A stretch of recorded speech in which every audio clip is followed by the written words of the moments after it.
Welcome to Lima, Peru, which is the culinary capital of Latin America. We could not come here and not dedicate at least a day to doing a self-guided food tour. We are Jordan and Soph. After living in Alaska for 3 years, we decided to quit our jobs to travel internationally for a full year, which has brought us here to Peru. From the coastal deserts to the Andes Mountains, this country is filled with diverse landscapes and rich history that we are excited to explore. We're starting our food tour right down the street from our Airbnb at El Bien Gusto, which means the good taste, which is the perfect place, in my opinion, to start a food tour.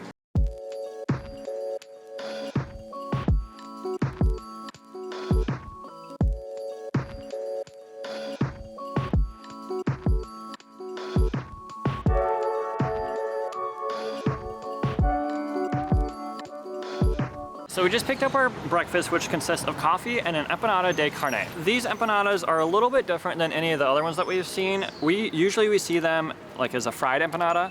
However, they can also be baked, and that kind of appears to be what this one is. All right, now I'm gonna take a bite. So the filling is like ground beef and onions and a lot of other seasonings. That's the classic Peruvian empanada, is just ground beef with a lot of onions and some peppers in it. We are having to eat our breakfast on the go today because El Bien Gusto was so popular this morning that there was not a single table to sit at. So we decided just to order it to go and took it on our little walk. The term empanada comes from the Spanish word empanar, which just means to be surrounded by bread or to be breaded. So I guess this does classify as an empanada since it is breaded. We found this little perch to set our coffees on because we were trying to walk down with them, but these lids are like so bad, they just like pop right off. And coffee was spilling everywhere and it was really hard to try and eat. So we're just gonna sit right here. Hopefully we don't get caught loitering or whatever, but.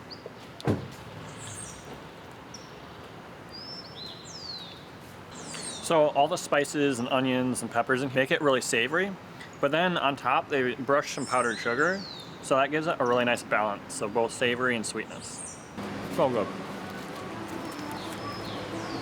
I honestly want to go get more. So now it's my turn, finally, to eat one.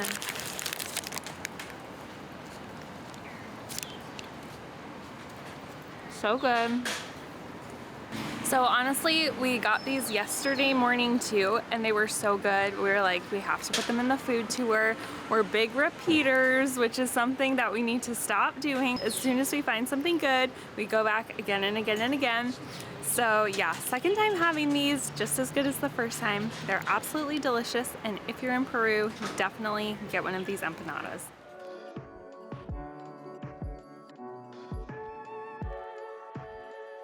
We stopped at this little cafe called Croissant and Cafe to grab a little coffee as we head to Mercado 28. The market has tons of different stalls, and so that's where we're going to go check out to try all the different foods.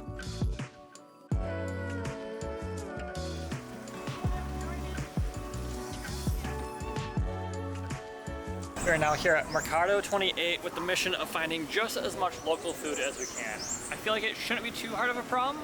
The biggest issue will just be trying to order it.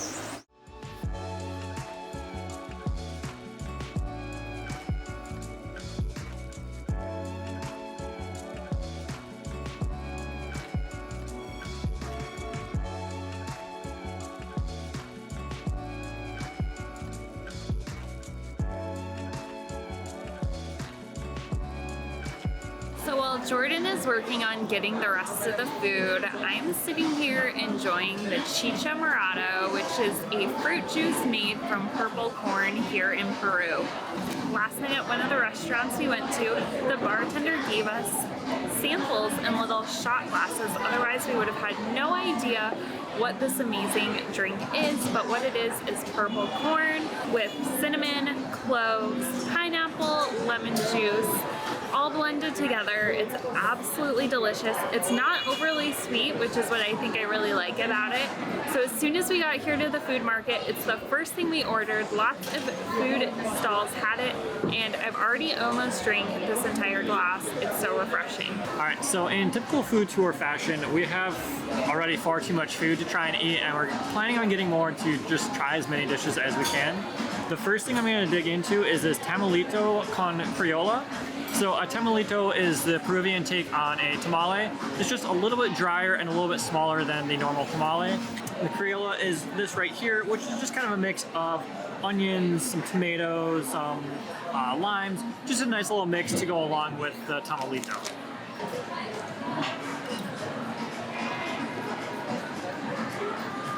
I'm a big fan of onions, so all this Criolla and all these dishes have a lot of onion, which I'm a huge fan of. Certainly a delicious little dish that I would not mind having again. So next is Peru's national dish, which is one that I absolutely love, which is ceviche. Really excited to try this ceviche. What ceviche is some type of seafood. It can be different kinds of seafood mixed with onions and cured in lemon juice. The milk that's left behind is called tiger's milk, actually. And while I've never done this, some people will spike it, like with pisco, which is the traditional drink here, a pisco sour. So they'll either spike it to drink it, or they'll drink it like a shot. I've only ever eaten it with tortilla chips before, so usually I've just left that behind, but we're gonna give this a try.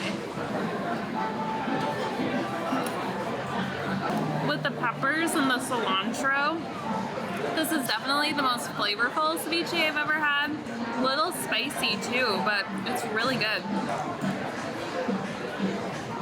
Very spicy. This dish is lomo saltado, which is a traditional Peruvian stir fry. It's usually served with, some type of sirloin steak, some onions, tomato, potatoes, and then served along with rice. And actually, potatoes originated here in Peru.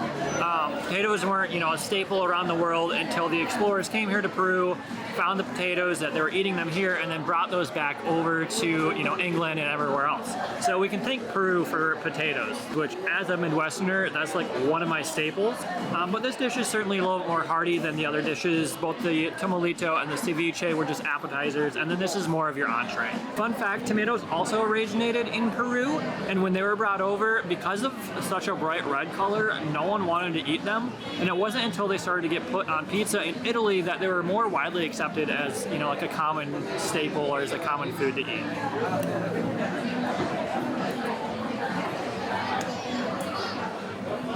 The steak, along with everything else around here, you can definitely tell it was cooked with onions, a lot of cilantro on there. Tastes delicious. Time to go find some more food. Okay, I hope you can hear me with how loud it is in here. But what we have next is a papa relina. What it is, it's a potato that's stuffed with juicy beef, and then on top it's drizzled with an aioli sauce. And then we also have a few onions and some tomatoes garnishing the top. Sounds amazing. It's deep fat fried, so here we go.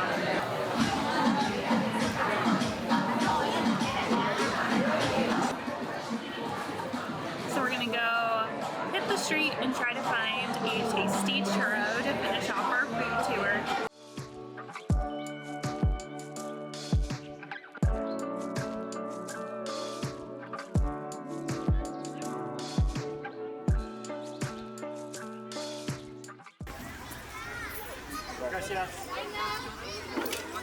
So we just found some caramel churros here in Kennedy Park. There's a lot of different street food vendors, so we're gonna go check out a few more.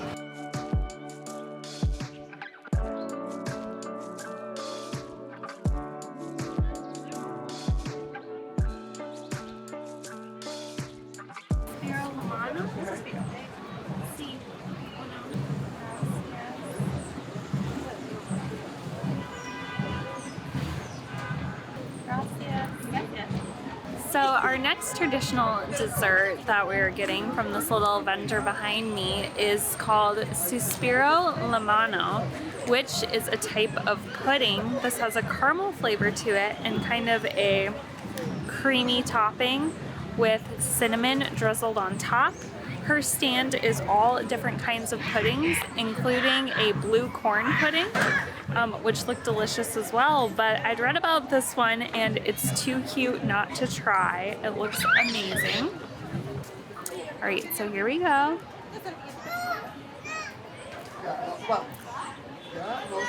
So the top part almost has like a marshmallow flavor to it.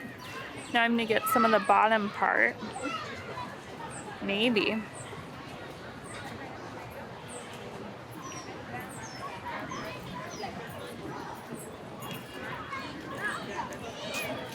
It definitely has like a buttery caramel taste to it. A really nice, cozy pudding taste. I absolutely love it. It's a really good thing we walked like 10 miles yesterday because I'm putting on like 10 pounds today. So we're finishing up our food tour with a Peruvian hot chocolate that we just got from a stand, and it smells delicious, and I'm sure it's gonna be amazing too. Saturday is definitely the day to come to Kennedy Park because there's little food stands everywhere. There's art being displayed, there's a bunch of crafts from local artists. It's a really happening place where it seems like all the locals come on a Saturday, so definitely add it to your list. It's delicious. It's really chocolatey, yet not super sweet, which I really, really love. So it's a really good hot chocolate, and I'm glad we chose this to end our tour. If you like this food tour and videos like this, which we haven't done before, make sure to give it a thumbs up, comment down below, and subscribe as we continue through Peru.